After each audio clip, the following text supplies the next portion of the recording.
Hey guys, what's up? It's been a while since I posted anything about Magic Arena. I know I've been really lazy about posting gameplays and deck profiles and all that. Just been busy with other stuff. Been mostly playing real life Magic anyways. But like, I still occasionally hop on Arena, play a game or two every day just to do my daily quest and test out some theories. I do eventually want to play Pioneer in real life. Just at the moment, haven't had time or the budget to really pimp out my Pioneer deck some more. But essentially, I'm testing my Pioneer deck in Explorer in what I would make in real life, and yeah, that's what I'm going to showcase off today here. Been kind of playing with this deck. Had a bunch of different ideas. Want to do control, then want to do mid range, then yeah, back and forth on a lot of things. Same thing with the mana base. I was really back and forth on the mana base, which I think is the most difficult part about building this particular deck. Because unlike a mana base in modern, where you can you have fetch lands to solve your mana issues. Well, not your mana issues, but your color issues.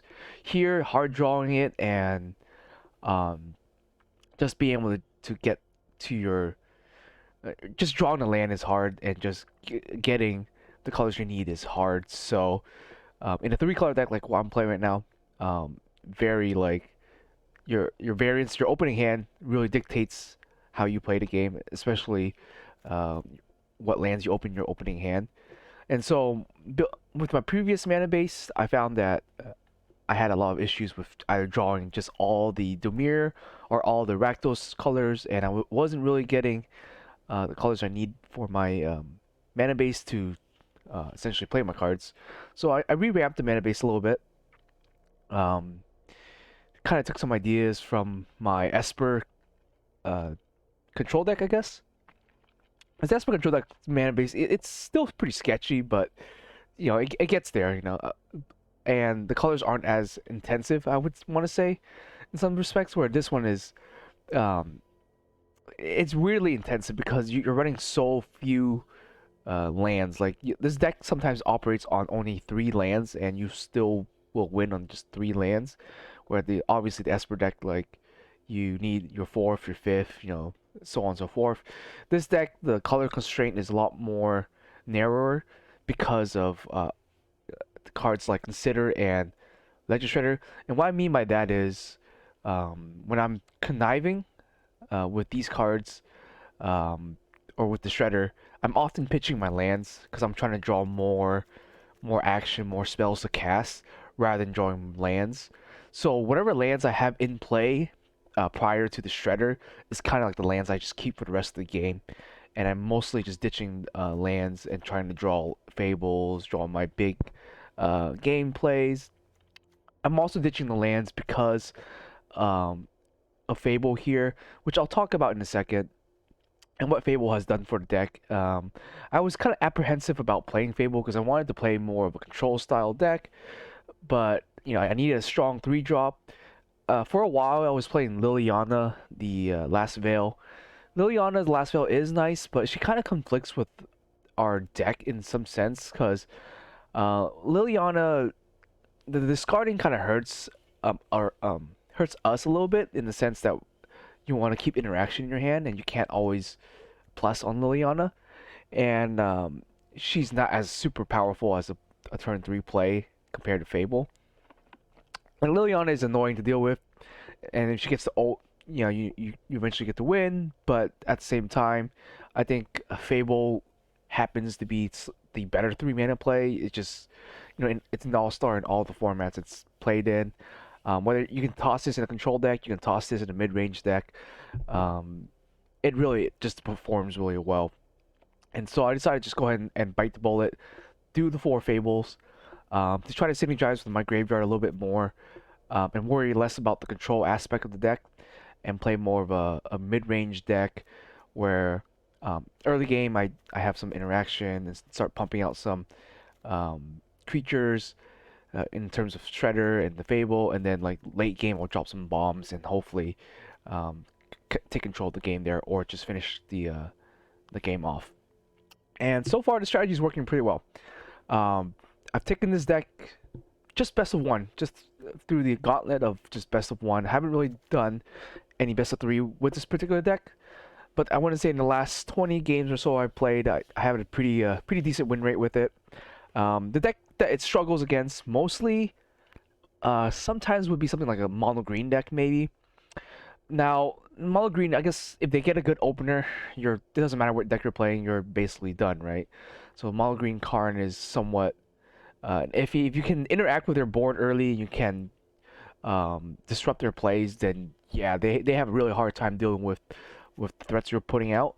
But if you let them get one or two good turns of just ramping up, getting out their planeswalkers, getting out Nissa, getting out Kahira, or not Kahira, Kiora or Karn, then you're sort of in trouble. But otherwise, if you can establish early threats through shredders, and then just remove their elves, Land of War elves, you remove their trolls and all that, while maybe potentially holding up some counter magic, hopefully, or just disrupting their hands with Thoughtseize, then the matchup isn't so bad, but it can get out of hand if you fall behind the board. And then I'll talk about the matchups and what these cards are for as I'm explaining this particular deck. Like you guys know, I like playing Nicobolus. It's my favorite planeswalker creature in all of Magic. Probably not the coolest villain. I would say Yawgmoth is probably my favorite villain. Now I want to say, but yeah, Nicobolus or Yawgmoth both come pretty close to being my favorite villain in all of Magic. So you know, dedicate my decks to playing those guys and their colors. So for now, let's go ahead and go through the deck. Talk about the cards, the mana base, and then maybe the sideboard. And the sideboard, I want to say it's still a work in progress, but it's better than nothing. All right. So like I said, the idea of the deck is to basically dump a bunch of stuff in the graveyard, get value off of Kroxa, and a new card that I've been using here, Clean the Dust. Originally, I would do it for dig through time, but we don't have that yet. And honestly, I don't think this deck really needs dig through time. It'd be nice, but at the same time, like the cleaning the dust and the Kroxa should be more than good enough for us to get some value and get some card advantage as the game progresses. So okay, so still playing on the four considers. Four considers just to load up our graveyards. Yeah, basically load up our graveyards. Turn 3, we can combo it off with Shredder, which is nice. Like we can get a free Connive and another Surveil essentially. Oh, I didn't realize they actually just changed the card to Surveil now. Instead of saying that entire thing, it used to have a whole paragraph for where Surveil was. Now they actually just changed it to Surveil. Anyways, we get the Surveil, which is really nice. You know, dump a card, draw a card, trigger Shredder. That puts like 2 to 3 cards into our grave. Really nice there. And that gets us an early Kroxa if we get lucky. If not, yeah, just searching for lands we need, searching for plays, and just being consistent. So not much to really say about Consider there. Clean the Dust is a card if you're playing black, I think you have to kind of play this card. It's really good in certain matchups, especially against Greasefang. Since I'm playing best of one most of the time, I want to say like at least 30 to 40% of my matchup is just straight up against Greasefang. And I get it. It's a good grind deck. It's easy win con. It's fairly consistent. It's got powerful plays. Even if you don't get the Greasefang combo off, you still have the Chariots to kind of be a mid-range deck and not a combo deck. But Clean the Dust here, if we do see it, it's backbreaking against that particular deck. You can hit so many targets in their graveyard that you essentially switch from a mid-range deck to a control deck just by playing Clean the Dust. If you keep dumping stuff in the graveyard and escaping Clean the Dust, you essentially clear out their graveyard of all their Greasefangs, all their potential artifacts that they can bring back with Greasefang, all of their stray cats and just stuff like that. It's crazy. Good value. Obviously, you don't really want to hit Grease Fang as much because that only heals you rather than draws you a card. But you know, if they try to revive the Grease Fang, you can always clean the dust. And especially for 1 mana, it's great. Um, just a great way to interact with the graveyard without you having to really lose too much advantage or card advantage. And you think of it as just as another 1 mana cantrip for the most part, which is really good. And then late game, you can just start hitting lands. You hit a bunch of whatever you need just to draw more cards if you need to, or if you're falling back, you're falling behind on life, and you just need like another turn to survive. Hit a creature, heal 3. It's a flexible card, and at 1 mana, it works well with Shredder. And you know, if we don't need it, if we want, um, in certain matchups, if it's not that great against certain matchups, just use it as a cantrip, and then we'd instead of escaping it, we'll escape Croxa instead. So one of these two cards are the best escape targets. You either escape Clean the Dust or you escape with Croxa in different types of matchup. For example, this is great against Greasefang, not so good against um, maybe Mono Green Tron. Even in Mono Green Tron, you can use this to hit their Storm Festival. If they pitch it to the graveyard, or if you thought seize it, for example, you can hit that in the graveyard so they can't flash it back. So it's still a pretty good card.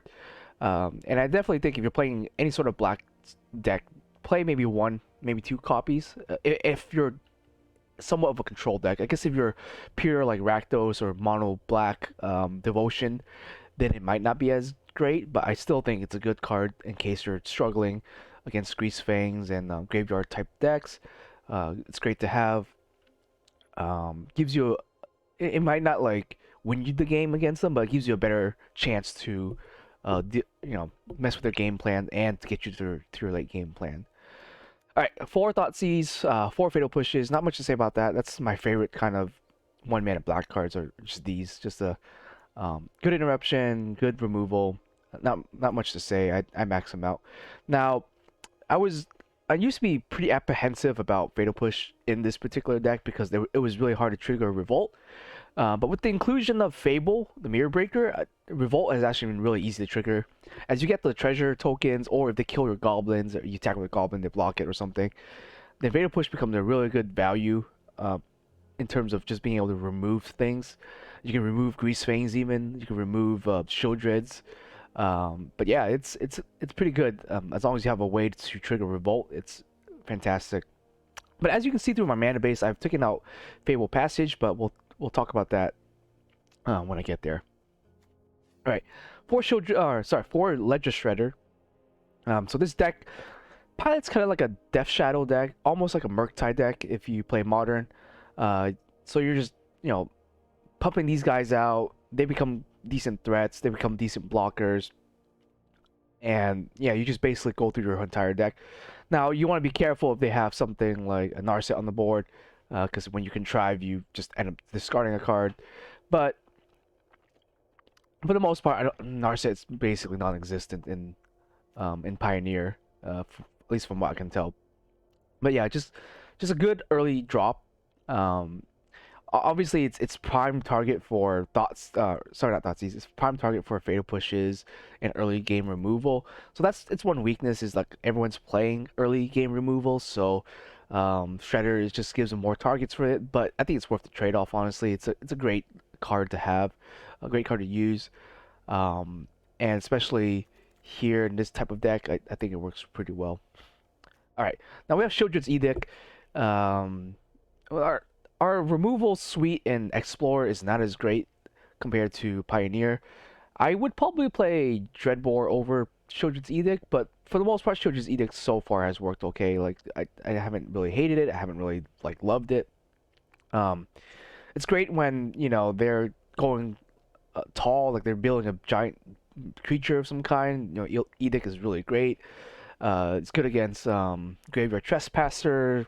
If they're playing a solo Shieldred, you can kill Shieldred, etc. Or even if they just drop Greasefang on turn 3, you can just kill Greasefang with the Edict. So pretty good overall instant speed removal. Not the best, but definitely very usable. All right, now Drown and Lock is one of those cards that you'll hate it or you'll love it.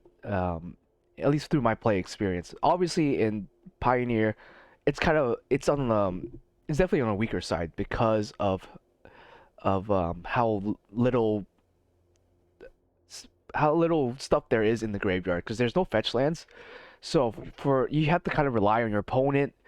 You know, in modern, you rely on your opponent to just dump, fetch lands in the graveyard. You use it to counter their spells. In Pioneer, a little different. You have to kind of force your opponent to put stuff in the graveyard. You either have to remove it with, removal, or it's dump it through card, uh, you know, or card disruption, card discarding cards, I guess, like Thoughtseize and Gold Blank and all that. So Drown Lock is both good and bad. Fantastic late game, super horrible, early game. However, still think it's worth it. In this sort of like mid-range control type deck, we're not fully control, but we're not fully like mid-range either. We're kind of in that weird like almost temple spot, right? But um, it's still flexible. Like I like if it's in the early game, if I see it, I'll pitch it with the Shredder. Like no biggie, it's easy to connive with Shredder.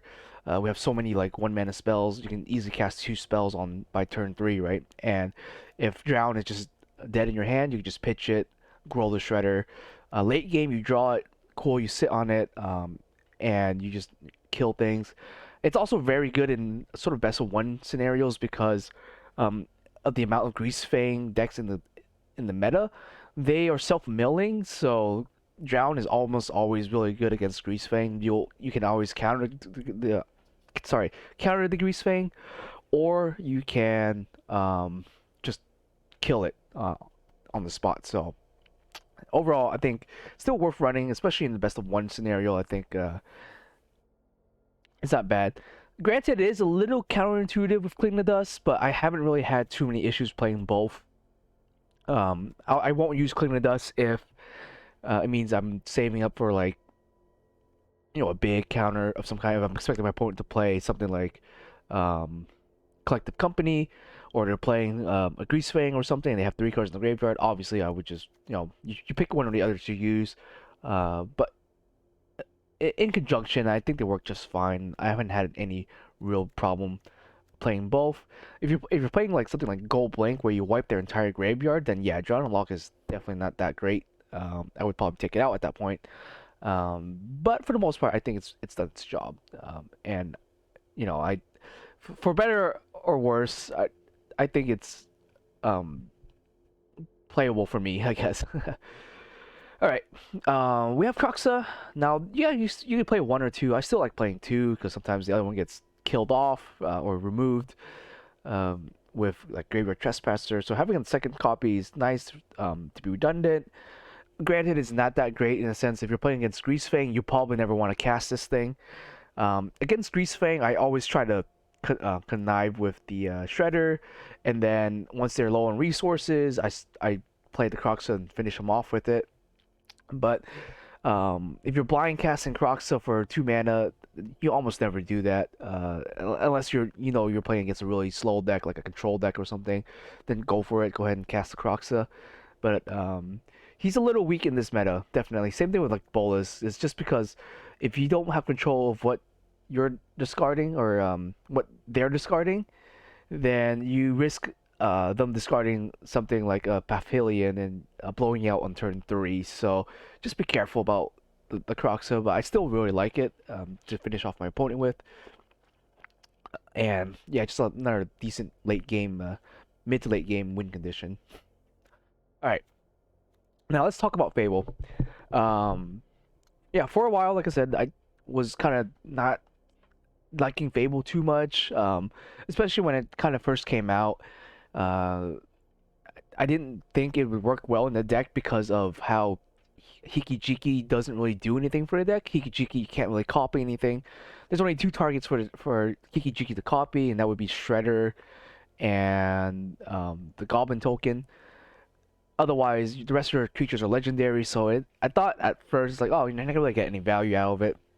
But what it really does is, you're not really too worried about the third chapter. it's the first and second chapter is what you really want in this particular deck. The first chapter gets you a goblin. Okay, cool. What's more important is that the goblin sometimes acts as your fourth fourth source of mana, so you can always keep attacking with it. If they try to block it, or before they can block, you can crack the treasure, fatal push, whatever they're trying to block, get the damage through. So you can like have a body that keeps generating mana for you, um, and then you're able to be a little bit more greedy with your contrives with the shredder. So if you have like a couple lands to hand and you don't want to play the land, you can just contrive with it, hopefully draw something better than the land. So usually the deck can operate on 3 or 4 lands. You don't even need a fifth land sometimes, just because we have so many of these treasure goblins that are just attacking our opponents and making mana for us. So that part is pretty nice. And the second part, the second chapter, is also great because it helps us dump Grixis to the graveyard that we may not need, or dumps extra lands that we don't need, because we are playing a ton of lands. We are playing 23 lands, so it's a lot. There's a chance for you to flood out, and the Fable helps us from flooding out. It really kind of fixes our hand a majority of the time. Gets rid of bad cards that are bad in certain matchups. For example, Fatal Push might not be really good in a control mirror, or against a control matchup, or maybe you don't want to spend 1 mana to play Consider. You'd rather just get a different card over Consider, or you have some really expensive cards you can't quite cast yet, like on turn 3. Maybe you don't want to cast a bolus. You just rummage it away. So yeah, plays a pretty good, or it works really well with the deck. Just more ways for us to put cards into our graveyard to feed the Kroxa, to feed the Cling the Dust, and then yeah, it's just like a really good kind of cycle. You draw a bunch of cards, you discard a bunch of cards, and just put cards in the graveyard, and then get value mid to late game. And yeah, all right, now Brotherhoods, and one of those cards that it's kind of a flex spot. What I found that it's good for is where I'm just behind on board. Maybe like I'm playing against elves. They just they go wide. I don't have enough fatal pushes to deal with every single elf on the board, or they go spirits. They go mono white humans. There's a plethora of gold wide decks on Pioneer and Explorer right now. So I found that since I'm also sort of a control deck, I kind of want a way to clean up the board when I need to. And I found Brotherhood's End is probably the most flexible in that sense. It can clean up the board. It can also somewhat deal with Planeswalkers. We're not really playing any Planeswalkers except for Nico Bolas here. And so it's got value in that sense where it can hit Planeswalkers, hits most of the creatures. If they get if for some reason they get Thalia on you, you can play this on turn 4 and act as a board wipe if they get really greedy. Because I know Thalia, if you're playing like Esper control or blue white control, you want to be able to clean their board by turn 4 using Supreme Verdict. Obviously, they have Thalia on the board. Now you have to wait one more turn, and generally you don't survive to turn 5 to be able to Supreme Verdict the board. So being able to quote-unquote Supreme Verdict the board on turn 3, turn 4 when they have Thalia on the board is pretty nice. Granted, the double red is a little rough for sure. Double red on turn 3 is it's shaky. Sometimes you'll get there, sometimes you won't. But for 3 mana, it's not bad. The nice thing is it's also got a bunch of artifact hate. So another popular deck that's going around right now is the Izzet creativity deck. So they'll make a bunch of treasure tokens. They'll make a bunch of stuff that you can't really interact with very well. And so the Brotherhood's End, if they spend their turn just setting up like clue tokens, they're setting up treasure tokens, they're setting up whatever, right?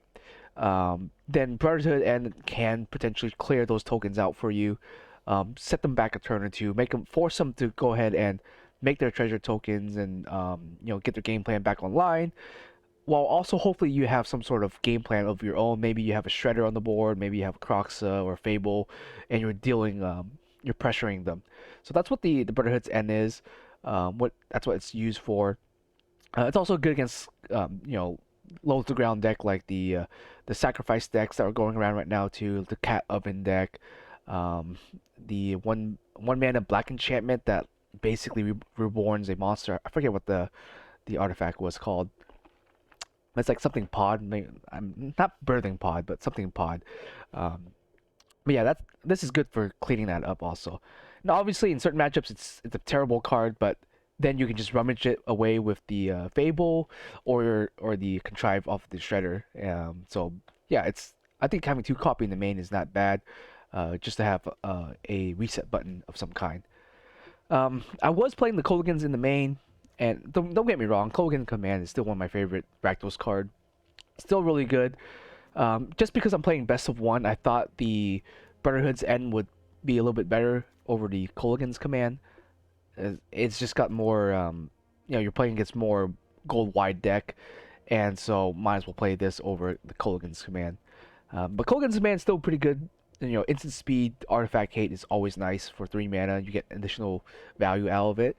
And so certain matchups might be pretty good. Maybe against like a Nicol Bolas, the Bolas Citadel decks, perhaps, for example, I guess, or like any enchantment or artifact creature type based decks. Kolaghan's Command is pretty big blowout against them. All right, let's move on to our finishers here. So we have a couple finishers. We have Bolas, Shieldred, Nicol Bolas, and I guess Croxa. All right, so Shieldred is a new card I've been trying out, and it's been really working really well. She does a couple things, obviously, and I'm sure everyone kind of knows what she does. She keeps you alive, and she pressures your opponent pretty well. Because if she punishes your opponent for just playing the game, just for drawing a card, basically just punishes your opponent for just existing, essentially, which is nice. For us, um, the healing is kind of important because we have a lot of thought seizes, we have a lot of um, shock lands, and so our life total generally is pretty low. It gets a little rough sometimes, and so drawing off if you have Shieldred, drawing with the Shredder, the Consider, the Cling to Dust, the Fable, and even the 5 mana Planeswalker, it really keeps us in the game. Really keeps our life total at a good amount. And you can even sometimes survive a one-turn Grease Fang swing at you. For like 15 damage, you'll be able to survive and hopefully be able to clean up the board. Hopefully, be able to clean up the Angels and the Grease Fang, and come back from the game. If not, it's still really good just to keep your life total really high, so you can just take some hits, and then hopefully be able to close out the game. So Shieldred's been a pretty fantastic card.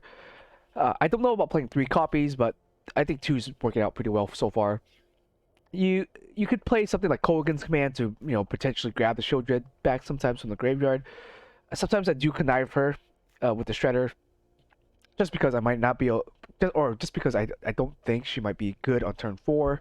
If I'm expecting them to be able to remove her for really cheap, or I have a better turn 4 play, sometimes I'll just contrive her away or fable her away. Um, Sometimes, so depends. All right, Bolas, just for the sake of the deck, I still will play it, even though he's definitely not as great as before. I still really like him. Lately, though, the way I designed the deck, the game generally ends before you ever get to 7 mana. So you never really get a chance to flip him as much. Even with ramping with the Goblin Shaman, I haven't yet flipped him in the 20, 30 games I've played. But he's just nice. He's still a decent booty, right? He's got flying. He's a 4/4. Forces your opponent to discard a card, which is good. Sometimes it's bad when it's against Grease Fang, but good for most other matchups. So I still like him for that purpose, and being my favorite creature or Planeswalker or whatever, I'm still gonna play 2 copies of him. Obviously, you can replace this with either more Shieldreds, or you can replace it with even something like Kalidas if you want to, or you maybe want to play like a God Eternal, Scarab God, or something else that's better than Bolus. Then yeah, by all means, go for it. For me right now, I'm still just gonna play 2 copies just because I can. But yeah. All right, and finally we have our last finisher. This card, yeah, it comes in clutch sometimes, especially when you're running out of card resources, or you're forced your opponent into top decking. Your opponent will most likely never be able to beat Nicol Bolas, the Dragon God, if they're top decking, because you're just gonna um, you're gonna basically overrun them with card advantage, because every time you uptick, you gain a card, they lose a card. That's really good. Obviously, it's not that great with it. They have a bunch of like blood tokens. They got a bunch of like treasure tokens, and obviously they're gonna exile those instead. But still, drawing you a card is still pretty nice. And being able to snipe any creature or planeswalker that you want is also pretty nice. And if he's in the graveyard, maybe sometimes you can bring him back with the Ravager when you flip him over and reanimate him. So they have some synergy with each other, but for the most part, at least in my experience, he only really comes in handy when it's against another grindy deck, another grindy control deck, perhaps. But you like against humans, against mono green elves, and the like, you probably won't be able to ever cast him, because he's just too expensive to be able to deal with their wide board. So at that time, you would pitch him for the contrive, or pitch him for the rummaging effect of the mirror breaker. All right, let's talk about the mana base here. The mana base is like I mentioned in the beginning of the video, been the most tricky part of the deck building process, and it's taken me quite a bunch of different alliterations and theories and ideas. And so this is what I've settled it with it right now. So I've settled with going and playing the Xander's Lounge over something like the Fable Passage. Fable Passage was nice in the sense that you throw cards in the graveyard, you can trigger Fable Push a little bit better. But I found that interaction kind of hinders your mana base, because you have to play more basics, and I don't really want to play basics in this deck, because you really need the colors, and most of the time you're operating on 3 to 4 lands, so having a basic kind of sucks. So I decided to just go and cut out as many basics as I can. So we only got 2 basics. We got the mountain and the swamp. Everything else is just gonna give us at least 2 colors. So Xander's, originally I was apprehensive about playing it because we have a bunch of 1 mana card. If we play Xander, obviously we can't cast these cards. But honestly, it doesn't matter. Like, we can cast this on turn 2, or cast 2 of them on turn 2, which is fine enough. Like, we don't really need to cast any of these cards turn 1 per se against most matchups. So I think playing this on turn 1 is fine, or even turn 2 sometimes. So there you go. It's also kind of nice to have a flood out protection in case you're flooding out. You can cycle it for 3 and draw a card, so not the worst card. And the earlier we see it, the better. It helps us fix our mana base, because our colors are pretty intensive, especially since most of our cards don't have any generic cost. So yeah, kind of ridiculous there. So great to be able to have all 3 colors in the early game. Early part of the game. All right, let's work backwards a little bit and talk about some of the utility lands, right? So I have Otawara and Takenuma. Takenuma I've liked it. It kind of works in terms of getting back some of our planeswalkers and legendary creatures, and it also helps put cards in our graveyard to be food for Kroxa and Cling the Dust. So overall, yeah, just a fantastic utility land for this particular deck. Otawara, just another decent removal card.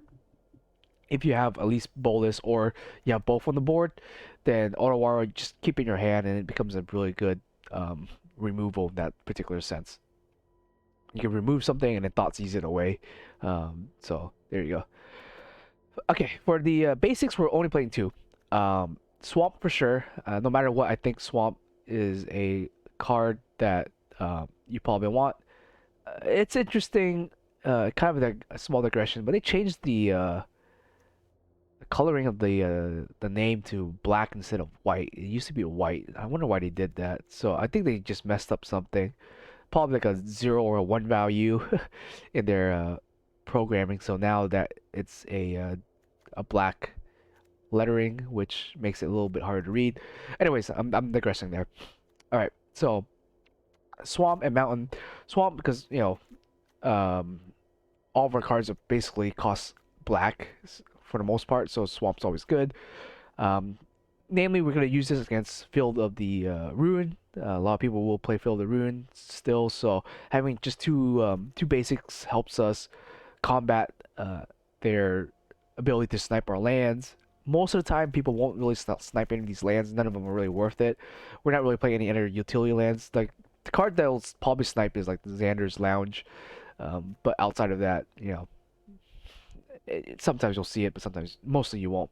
So just two basics.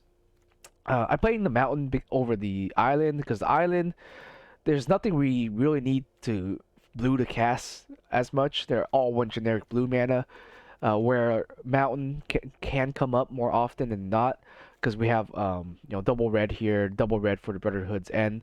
So getting playing mountain on turn 3 or turn 4 is better than playing an island on turn 3 and turn 4. Um, so that's why I went with the mountain over the island,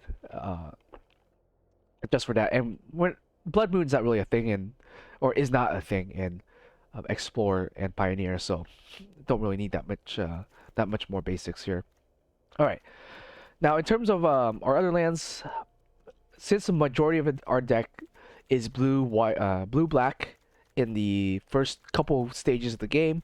That's why I maxed out on the Dark Slicks and the Watery Graves. Just we want to see our Dormir lands as early as possible. This helps us to dot seize. This helps us to cast Consider. Hopefully, with the Dark Slicks, we won't be taking too much damage, which is nice. And so yeah, helps us cast all the 1 mana cards, and then additionally some of the 2 mana cards. So we max out on both uh, as early as possible. Then, as you kind of see as we progress through the game, turn 2 and onwards, maybe even 3, we start seeing some of the red colors come in play. That's when you can afford to kind of play these cards instead. You play the Blood Crypt, the Dragon Skull Summit, because by that time you should have either a named land, a name typed, either like a Water Graves, Blood Crypt, or Xander's, or a basic, to have this come in untapped on at least by turn 3. And then Blood Crypt, just in case we draw this early game, and if we need that fast mana, then yeah, we can just shock ourselves for 2, and then be able to cast a majority of the early spells, or be able to cast Fable by turn 3. So I'm not playing Haunted Ridges or any of the other ones, because Haunted Ridges is, I think, a little too slow for the deck. Any of the slow lands, you could play the Black Cleaves Cliff. I think that's also a decent option. I don't think you really need Rakdos Color mana that early in the game, so decided to just play Blood Crypt instead. Where I think Blood Crypt later in the game, I would want it to come untapped rather than playing more Black Cleaves, because Black Cleaves with Dark Slick would put you at 5 fast lands, which might screw you later when you need mana in the late game to cast maybe like a Bolus or a Shieldred on turn 4. Having too many Dark Slicks or having too many fast lands in general might force you to awkwardly pass a turn without doing anything. So that's why we got the shock lands and the this as our um, early to like mid game lands. Same thing with the Xander's Lounge. That's why I don't want to play too many um, tap lands, because the Dark Slicks and the Xander's Lounges will come in tapped once you reach turn 3 and onwards, which kind of sucks. So yeah, I don't think I want to play any more fast lands than what what I already have here. All right, let's talk about the slide deck, and then we'll finish it up. Sorry, my nose is getting a little cloggy. See if my voice starts to change. Yeah, it's been raining a lot, so I think I might be getting sick. Hang on, guys. All right, so let's talk about the side deck. This is still a work in progress. Just kind of a basic idea, layout, but I do want to talk about it just a little bit here. All right, so the rest, yeah, it's just a great, cheap, interactive card to hit control decks, hit big, you know, just like combo decks, I guess. So you can hit mono green Karn. You can hit the creative Indomitable activity decks. You can hit their big scores. You can hit their creative activities. And it's just 1 mana, so it's really good for that particular purpose. Now, Negate's also the same idea. Negate's is just one of those cards that kind of helps protect us from top decks. Because obviously, the rest and Thoughtseize is really good for being a proactive game plan. But if they're top decking, if they top deck like a Storm of the Festival or they top deck a Creativity, then none of these cards is going to help you, deal with that. So Negate is kind of it's one of those cards that's just a generic hard counter to non-creature spells.